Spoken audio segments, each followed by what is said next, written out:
Many thanks for joining today's edition of Aso Briefing. I am Richard Alechinwanyebe. Our top stories.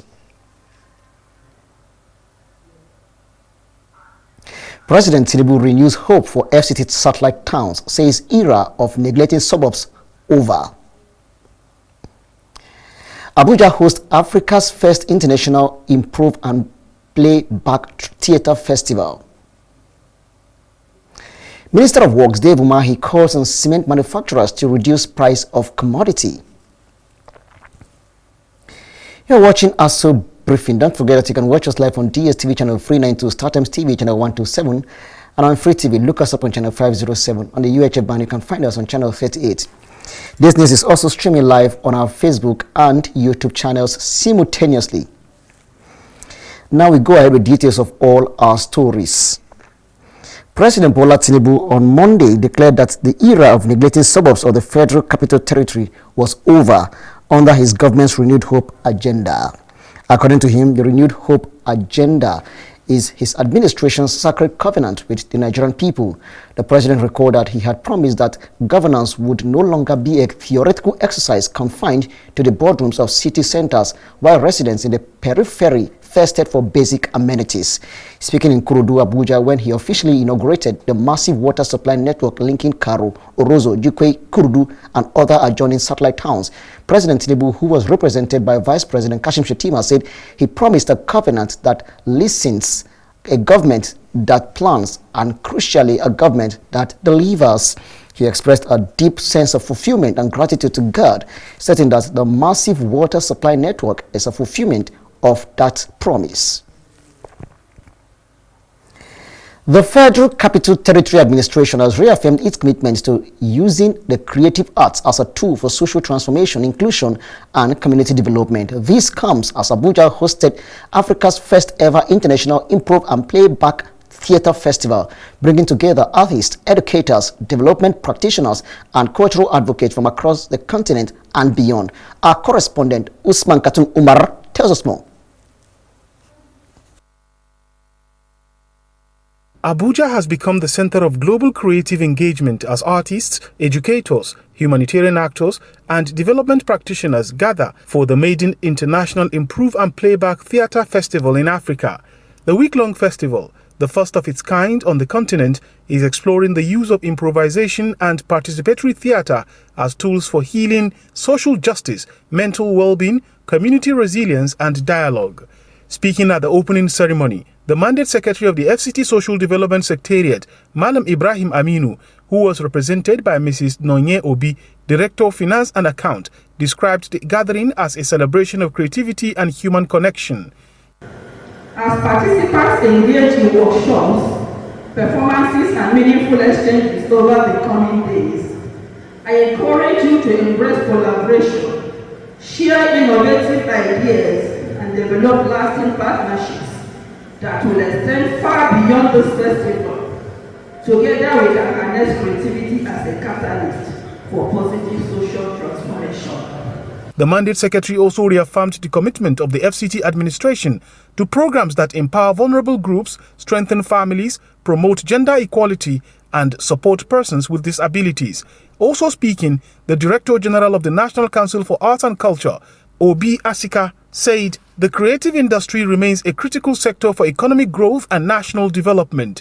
Represented at the event by the Director of Human Resources Management, Mrs. Vivian Onyabo, the NCAC boss disclosed ongoing efforts to create platforms that will enable artists to earn more from their creative works while ensuring stronger protection of intellectual property rights. She also encouraged practitioners to embrace emerging technologies, including artificial intelligence, as tools for expanding opportunities within the creative sector. That technology, it will be difficult to do what we want to do. So, with tech, we can scale what we do in the creative sector.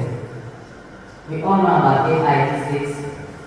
It's important that we get to learn how to use AI, of course, as a tool to enhance our creative works. The event, hosted by Access to Creative Play Foundation and Ensemble Improved Theatre will feature interactive performances, workshops, masterclasses and networking sessions designed to foster collaboration among participants from Africa and other parts of the world. Usman Katun Umar, Aso Television News.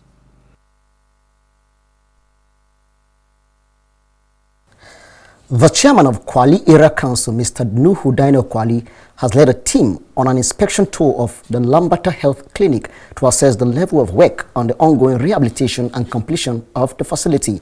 The health clinic, which had remained abandoned and uncompleted for several years, was revisited by the immediate past administration, which awarded a contract for its rehabilitation and completion. Our correspondent, Abdullah Mukhtar, reports. That report will be brought to you in our subsequent bulletins. Now, the Speaker of the Gwagwalada Area Council Legislative Council, I take that story again.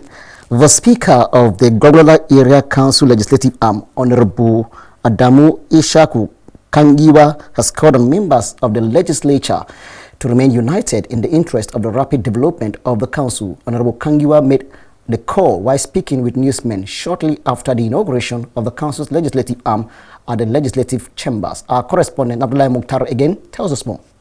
The Gwagwalada Legislative Chambers was filled to capacity with relatives, party faithful, friends and well-wishers who gathered to witness the inauguration ceremony. The exercise was conducted by the council clerk, Mr. Gideon Musa, under the supervision of the head of the council's legal unit, Hajia Hawa Abubakar. Speaking with newsmen after the inauguration, the Speaker, Honorable Adamu Ishaku Kangiwa, thanked the chairman of Gwagwalada Area Council, Comrade Kasum Mohammed Ikwa, for providing an enabling environment that made his emergence as Speaker possible. He also appreciated his fellow legislators for the confidence reposed in him. I want to appreciate the Almighty God, the Controller General of the universe, as well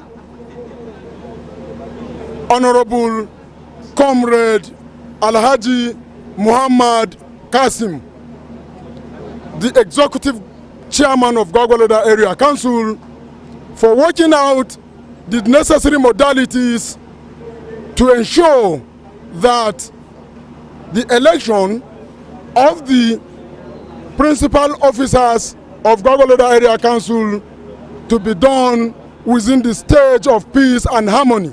Honorable Kangiwa called on his colleagues to remain united and work together for the development of the council, irrespective of their political differences. He said he could not succeed as Speaker without the support and cooperation of members of the House. The Speaker also pledged to maintain a cordial working relationship between the legislative and executive arms of the council to ensure the overall development of the area council and improve service delivery to the people.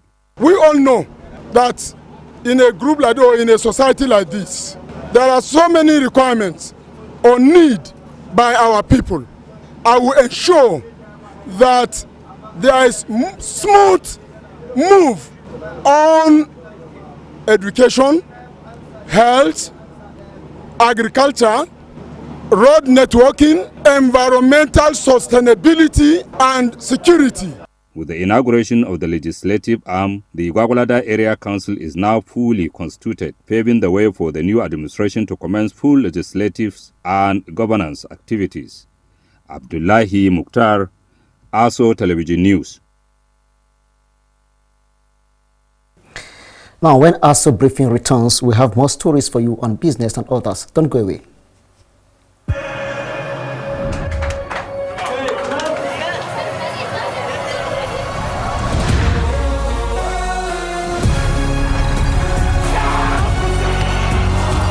From June 11th till July 19th, everything fit way. The FIFA World Cup 2026 go happen. Touchlight all 104 matches on top 4 correct channels. Sharply grab your GoTV decoder, Go Tenor plus 1 month jolly for only 15,000 naira. Live on Super Sport, only on GoTV. You're watching Aso Briefing. Don't forget that you can watch us live on DSTV channel 392, StarTimes TV channel 127.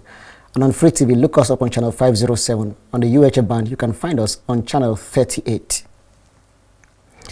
Now let's move ahead with the rest of the bulletin. The Renewed Hope ambassadors have congratulated Governor Abiodun Oyebanje on his landslide victory in Saturday's Ekiti State governorship election.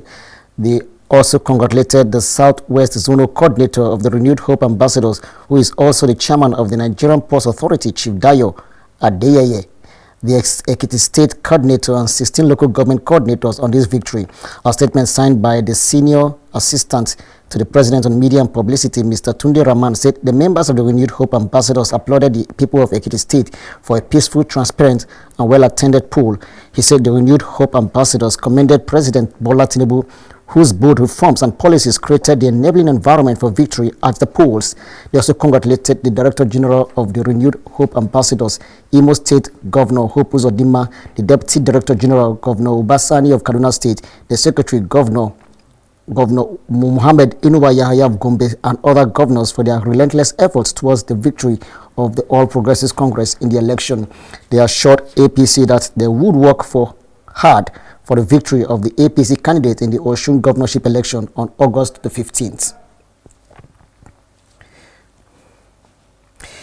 Now, that is how much we can take on Aso Briefing for today. This is because we are linking up with our outside broadcasting team on a live program.